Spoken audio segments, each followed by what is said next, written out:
Lain-lain ng rason sa mga deboto nga nung miapil sila sa traslasyon sa itong nga Nazareno. Apan sila tanan naglaom nga Pasukin natin itong kanilang baby's room.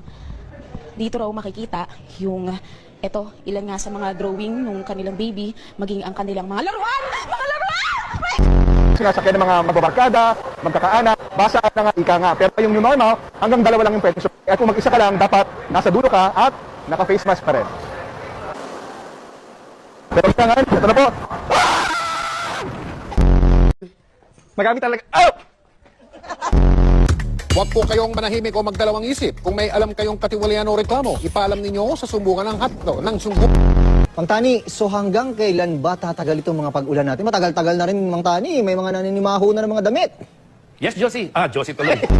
Yung ating wind map, makikita natin yung tuloy-tuloy na paglakas ng hangin habagat. At ito ay dahil doon sa Bagyong Josie. At hindi lang yung weekend, kundi maaring Lunes hanggang Martes. Mang Tani, sige, maraming salamat sa iyo. Baka kung ano pa matawag mo sa akin, maraming salamat. Igan pasado alas 8 ng tahimik na mag-disperse ang mga rallyista sa San Sebastian. Ngunit matapos ang ilang negosasyon, ito ay matapos na nag-disperse sila.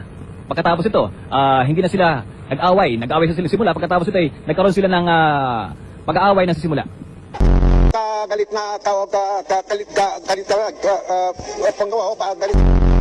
Yung composition, kanina nakita natin yung pagdagsari ng mga tae.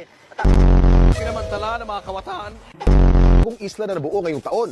Kung naalala ninyo, nitong Setyembre, may lumutang din na bagong isla sa Pakistan, dulot ng malakas na lindol na tinawag na Salsala Ko. Walang nakatira sa islang ito sa Pakistan dahil nagbubuga po ito.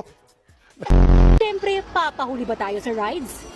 Isa ito sa pinakakinatatakutang rides dito sa Star City, mapabata man o matanda. Dito, halos 3 minuto ka pa iikutin sa ere. Yung kaligtasan, sigurado ka naman dahil sobrang higpit ng handbar. Pero yung tapang ko, hindi ko sigurado kung tatagal ng 3 minuto!